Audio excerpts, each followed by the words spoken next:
Ahora, a 48 horas de esa especie de levantamiento contra el gobierno de Maduro impulsado por Juan Guaidó, vamos a hacer un repaso de aquellos hechos, las secuelas y consecuencias que ha traído con Nicolás González. Nico, buenas noches, bienvenido. Hola Miguel, ¿cómo te va? Hola Rosario. ¿Cómo te va, Nico? El saludo para todos. El cese de la usurpación, así lo denominaron sus actores. Hablamos del presidente proclamado de Venezuela, Juan Guaidó, y también del líder de la oposición venezolana, Leopoldo López, quien el martes, en las primeras horas de la mañana, fue liberado por los militares que de alguna forma se rebelaron ante Nicolás Maduro, ante el gobierno, ante el régimen de Nicolás Maduro. Y precisamente Leopoldo López hace minutos hizo declaraciones. Hay una orden de detención para Leopoldo López, que atención, tanto él como su familia están en la residencia del embajador de España en Venezuela. Escuchamos lo que decía Leopoldo López. Allí me reuní con comandantes, allí me reuní con generales, allí me reuní con representantes de los distintos componentes de la Fuerza Armada, de los distintos organismos policiales. Allí nos comprometimos a contribuir con el cese de la usurpación. Y yo les puedo decir que lo que comenzó el 30 de abril es un proceso que es irreversible. Y que es irreversible porque ellos mismos, las mujeres y hombres de la Fuerza Armada, se dieron cuenta que no están solos. Se dieron cuenta que pueden colaborar entre ellos. Y se dieron cuenta que juntos se va a hacer la fuerza necesaria para que pueblo y Fuerza Armada juntos logremos el cese de la usurpación. Elecciones libres en Venezuela. En eso coincide Europa, el Grupo de Lima, los Estados Unidos, todo el mundo libre. Y eso es lo que los venezolanos queremos. Aquí no queremos imponer una dictadura, no. Aquí no queremos imponer un gobierno de facto, no. Aquí lo que se quiere plantear es que los venezolanos, lo que se va a lograr es que los venezolanos vayamos a una elección y podamos votar libremente, con condiciones de igualdad, en una elección en la que los venezolanos decidan quién va a gobernar y sacar a Venezuela de la situación crítica en la que está. Bien, hablemos de distintos organismos internacionales que están intentando actuar ante la situación venezolana, tanto la crisis política como social que vive el país caribeño. Precisamente la escalada de violencia de las últimas 48 horas, como recién lo decía Miguel, llevó a que las autoridades del Grupo de Contacto Internacional, este grupo que fue creado y presentado aquí mismo hace algunos meses en Montevideo, suspendiera precisamente la reunión que tenía prevista desarrollar en Caracas, en la capital venezolana, y atención, la programara para el próximo lunes realizar en San José de Costa Rica, en la capital costarricense. Allí entonces el Grupo de Contacto Internacional, tomará acciones y definiciones sobre esta postura de lo que ha ocurrido desde el martes 30 de abril hasta el presente. Recordemos que todos los integrantes del Grupo de Contacto Internacional son, de alguna forma, la intención principal que tienen es la que haya elecciones libres en Venezuela. Esa ha sido la proclama que han llevado adelante. Y otro de los puntos que también hoy hay que tratar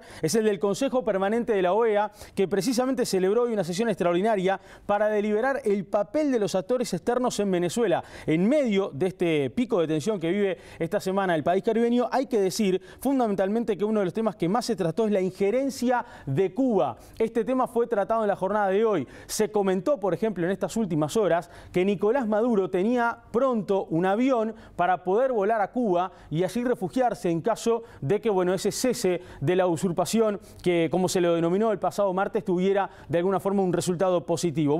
Hoy precisamente el Consejo Permanente de la OEA trató la injerencia de otros países, de países externos. En este caso Cuba estuvo sobre la mesa. Recuerden que desde el año 1962 ya no forma parte de la OEA Cuba, como así también la injerencia que pueden tener China y Rusia. A propósito de esto, repasemos cómo comenzó todo y vamos a la primera placa que tenemos preparada para todos ustedes, en donde les recordamos que el pasado martes 30 de abril los militares liberaban a Leopoldo López y Guaidó llamaba a movilizarse a las gentes en la calle. Precisamente Juan Guaidó, el presidente proclamado de Venezuela, como Leopoldo López, se referían ante la ciudadanía de la siguiente manera.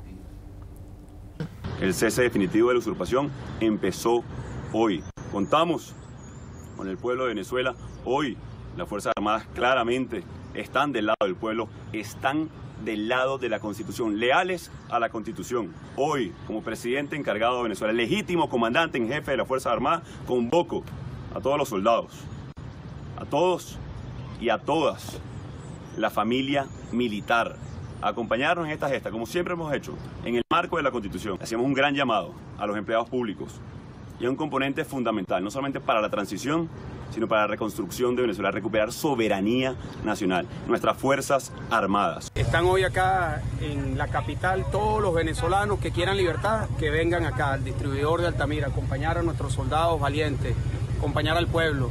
Comenzó el cese de la usurpación, Venezuela. Buenos días, Venezuela. Yo salí de mi casa, primero he recibido un indulto, al igual que todos los presos militares y civiles, hemos recibido un indulto del presidente Guaidó, y yo fui liberado por este movimiento militar, por este movimiento del pueblo con la Fuerza Armada, fueron a trabajar juntos en esta fase de lo que es el cese de la usurpación.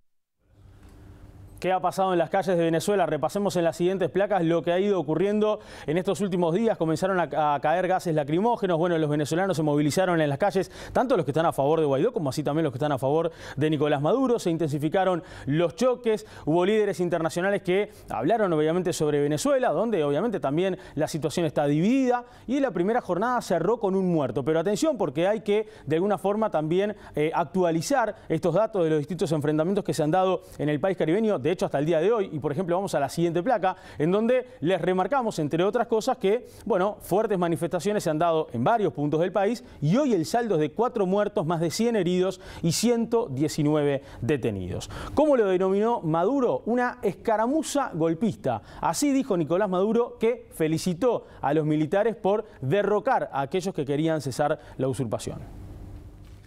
Quiero felicitarlos por la actitud firme, leal, valiente y de enorme sabiduría con que ustedes han conducido la resolución y la derrota del pequeño grupo que pretendió llenar de violencia en la escaramuza golpista, y pedirle al pueblo de Venezuela un aplauso a esta Fuerza Armada Nacional Bolivariana. Corrió la noticia de que estaba tomada la base militar de La Carlota. Nunca jamás estuvo tomada. La base militar de La Carlota, como todas las bases militares, estuvieron en alerta total. Hay que identificar a toda esa gente que disparó e irlos a buscar y someterlos a la justicia, entregarlos a la fiscalía y a los tribunales, a todos. Están los videos de todo tipo, sabemos quiénes son, ya hay que buscarlos. No puede haber impunidad, tiene que haber justicia para que haya paz en Venezuela. Hay que decir que el secretario de Defensa de Estados Unidos, Mike Pompeo, de alguna forma dijo que no hay que descartar hoy en día una acción militar por parte de los Estados Unidos en Venezuela en los próximos días, como tal, de alguna forma, como lo pretende el presidente norteamericano Donald Trump. Sobre esto también contestaba Maduro en esa conferencia de prensa que recién veíamos, que hasta ahora ha sido el único momento en donde Maduro se refirió al público ante toda esta situación. Quien también lo hizo fue el expresidente de los uruguayos, José Mujica, que decía lo siguiente ayer en el acto del 1 de mayo. La veo compleja, con dificultad y con mucha incertidumbre. ¿Ve próxima una solución a esto? O... Aspiro a que haya una solución racional.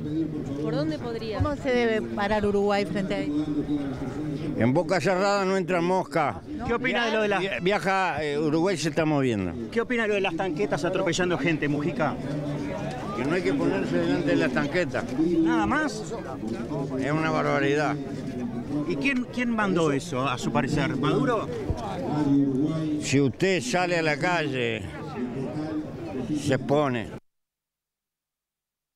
Ante esas declaraciones de Mujica hubo algunos cuestionamientos por parte de la oposición de la República y, bueno, evidentemente Mujica hoy aclaró. ¿Y cómo aclaró? Lo hizo a través del semanario Búsqueda y decía lo siguiente. Vean la siguiente placa en donde intentamos descifrarles a ustedes lo que decía. Yo lo que dije es que nunca hay que ponerse de frente a los tanques porque el que lo maneja puede ser un loco o un desaforado. Hay que tener en cuenta que hay gente en este mundo que con un camión atropella a una multitud. Es un peligro eso, pero no estoy justificando nada, solo trato de educar a la gente. Lo que están haciendo en Venezuela es una salvajada. ¿Cómo voy a justificar una salvajada? Hasta robaron algunos tanques. Son algunas de las declaraciones que hizo Mujica, repito, hoy en el semanario Búsqueda, intentando aclarar esta situación. Nos vamos a ir ahora a la República Argentina para recibir a nuestro experto internacional, Claudio Fantini, para seguir analizando esta situación. Claudio, te saludo.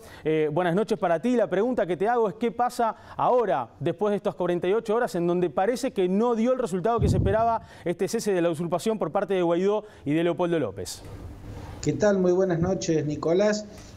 Bueno, hay una gran expectativa mundial para ver si esta tercera, que pudo ser la vencida de Guaidó, va a debilitar su liderazgo, porque puede empezar la sociedad venezolana, esa mayoría opositora, a dudar de que el liderazgo de Guaidó tenga la posibilidad de terminar derribando el régimen, o si el liderazgo de Guaidó va a sobrevivir. La verdad es que se lo ve batallador. El martes fue un fracaso para él el hecho de que se haya apostado tan alto, ¿no?, liberando a Leopoldo López, que ahora ha quedado en una embajada, la de España. Ya acaba de decir hace unos minutos el presidente del gobierno español, Pedro Sánchez, que España no va a entregarles a Leopoldo López al régimen de Maduro, pero la situación es que la apuesta que hizo Guaidó y Leopoldo López también a que el mismo martes se produciría una muy fuerte fractura del bloque militar, y que Padrino López, el ministro de Defensa y hombre clave en la estructura militar, sacaría del poder a Nicolás Maduro y lo enviaría a Cuba, contando con el apoyo del jefe de la Guardia Presidencial y también uno de los máximos jefes de la Guardia Nacional Bolivariana y del presidente de la Corte Suprema de Justicia, Michael Moreno. Bueno, esto era una versión que llegó a manejar Guaidó, por eso se jugó tan fuerte, por eso apostó tanto en la movida del martes, que continuó ayer y hoy con las protestas, pero evidentemente no ha tenido resultado. Hay una primera pregunta, Nicolás, que es, ¿está mintiendo Estados Unidos a través de Mike Pompeo, su secretario de Estado, o del de asesor de seguridad John Bolton, cuando dice que Washington había acordado ya con Padrino López la salida de Maduro y que hubo una vuelta atrás de ultimísimo momento porque interfirió Rusia? Rusia fue una suerte de cisne negro en algo que ya se había acordado. Bueno, es posible que en esta guerra de desinformación, donde no hay que creer nada de lo que dice una parte y la otra, de hecho Guaidó y Leopoldo López decían el martes a primera hora que estaban en la base de la Carlota, y no estaban en la base de la Carlota, estaban en las afueras de la base, estaban en la puerta de la base, y en esto no es lo mismo estar dentro de una base militar que estar en la puerta. Esos metros de diferencia son un océano de diferencia. En esta guerra de desinformación es posible que la versión del acuerdo con el ministro de Defensa, Padrino López, sea fuerte. ¿Qué es lo que da el indicio de que puede ser cierto? Y el hecho de que se conoció un video donde los primos y la propia madre del ministro de Defensa le piden que abandone al régimen y que se ponga del lado del pueblo. Indudablemente un hombre al que su madre le pide que cambie de bando está bajo una presión psicológica y emocional muy fuerte, por ende es creíble. Además, han separado al jefe de el SEBIN, Miguel Figueroa, Manuel Figuera, el general Manuel Figuera, era el jefe del SEBIN, lo han separado por haberlo dejado salir en libertad a Leopoldo López. Ha vuelto a ser González López el jefe del SEBIN, y este cambio también muestra que hubo posiblemente una fractura en la cúpula militar, un intento de conspiración. Pero no creo, Nicolás, que colabore a la tarea de Juan Guaidó y a la tarea de partir el bloque militar el hecho de que Estados Unidos haya hecho público ese acuerdo. Posiblemente tenga un efecto contrario, posiblemente el efecto de hacer público un acuerdo supuestamente existente con tres grandes jerarcas del régimen para sacar a Maduro del poder, bueno, va a jugar a favor de Maduro. Todo está por verse, pero de momento el panorama es muy confuso porque la jugada norteamericana no se termina de entender. Clarísimo, Claudio, como siempre, te agradecemos y te mandamos un abrazo grande. Un abrazo para vos, Nicolás. Gracias. Ahí estaba Claudio Fantini entonces de Argentina. Y bueno, la pregunta que todos nos hacemos también a esta hora es ¿dónde está Guaidó? Porque sabemos que Leopoldo López está en la Embajada de España, sabemos que el presidente español dice no lo vamos a entregar. ¿Y Guaidó dónde está? Es una buena pregunta, no tengo la respuesta. Gracias, Nicolás. Hasta luego.